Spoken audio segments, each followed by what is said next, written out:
ចឹងទាំងអស់គ្នាគឺតាមដានការពិសោធន៍របស់ខ្ញុំទាំងអស់គ្នាអញ្ចឹងខ្ញុំរៀបចំបើកកុំព្យូទ័រ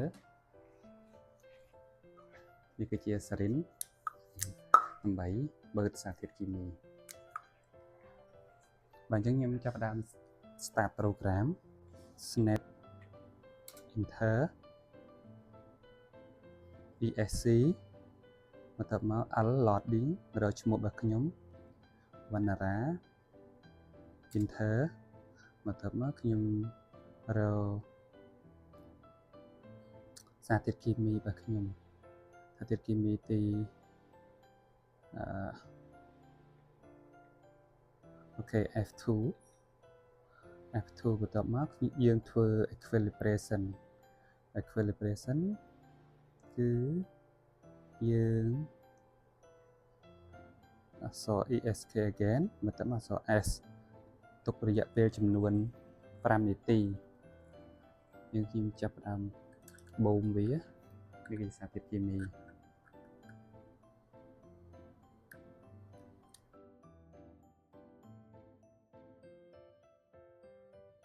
យើងចាប់ផ្ដើម stop the pump យើងបិទវាមកខាងនេះបន្ទាប់មកយើង inject វាចូល inject សារធាតុគីមីបាទអូខេយើងបិទវិញបន្ទាប់មកយើងចុច program S A S បន្ទាប់មកយើងចុច F អូខេ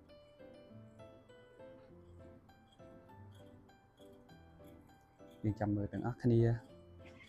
បាទនេះគឺជាការត្រង់យក HPLC ចម្រោះសារធាតុគីមីដែលប្រើម៉ាស៊ីន HPLC ពី chamber ហើយយើងមើលទិន្នផល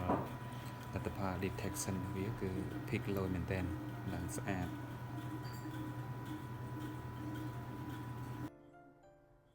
បាទឥឡូវខ្ញុំបាន collect data ហើយគឺ collect ចេញពីកន្លែងនេះគឺមាន detection នេះជាលទ្ធផលគឺ detection ទៅលើ peptide របស់ខ្ញុំគឺ peak spectrum ធំមួយហ្នឹងបាទនេះគឺជាលទ្ធផលសម្រាប់ពិសោធន៍ថ្ងៃនេះអញ្ចឹងថ្ងៃនេះគឺខ្ញុំឥឡូវនេះគឺខ្ញុំចាប់ផ្ដើម stop machine សិនអូខេអញ្ចឹងសួស្តីទាំងអស់គ្នាអញ្ចឹងបន្ទាប់ពីខ្ញុំពិសោធន៍ហើយគឺខ្ញុំរៀបចំលាងសម្អាតសម្ភារៈនេះគឺមានសម្ភារៈមាន small glass អូខេ